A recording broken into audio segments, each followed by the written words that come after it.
салому вақт бахайр. Хабар аз Хатлон бо Набиҷони Сайдаброр манзури шумо. Сархати хабарҳо. аз 1 феврал нархи қувваи барқ боло меравад. озмуни вилоятии нерӯи сухан эълон карда шуд. дар минтақаи озоди иқтисодии ноҳияи 5 соли 2025 беш аз 60 нафар бо ҷойи кор таъмин шуд. боздиди 2839 сайёҳи хориҷӣ аз Муъминобод. шарҳи бештари хабарҳо. ҳукумати ҷумҳурии Тоҷикистон тарифҳои нерӯи барқ ва гармиро ки аз ҷониби ҷамъияти саҳомӣ кушодаи шабакаҳои тақсимоти барқ ба истифодабарандагон тақсим мешавад тасдиқ намуд.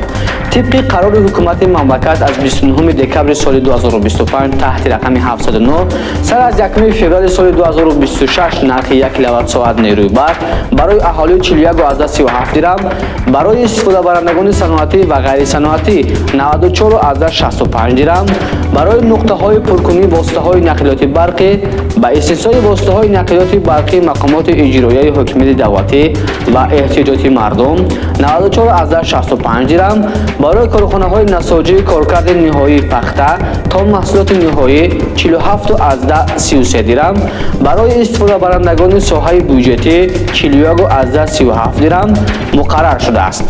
тибқи банди 4 эзоҳи заминаи 1 қарори мазкур дар сурати аз 10,000 киловатт-соат зиёд будани ҳисоби нерӯи барқи масрафшудаи маҳонаи аҳолӣ фарқияти аз меъёри мазкур зиёдатӣ истифодашуда бо тарифи барои гурӯҳи 1 барои истифодабарандагони саноатӣ ва ғайрисаноатӣ муқаррар гардида яъне 94,65 дирам ҳисоб карда мешавад.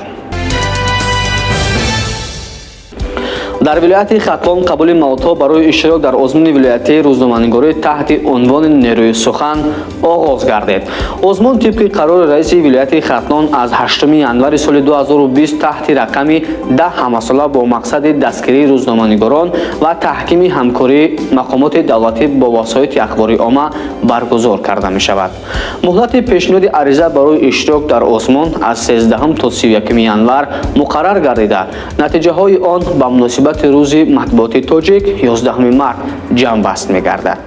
ғолибон аз рӯи 10 номинатсия бо сипоснома ва тӯҳфаҳои пулӣ қадрдонӣ карда мешаванд.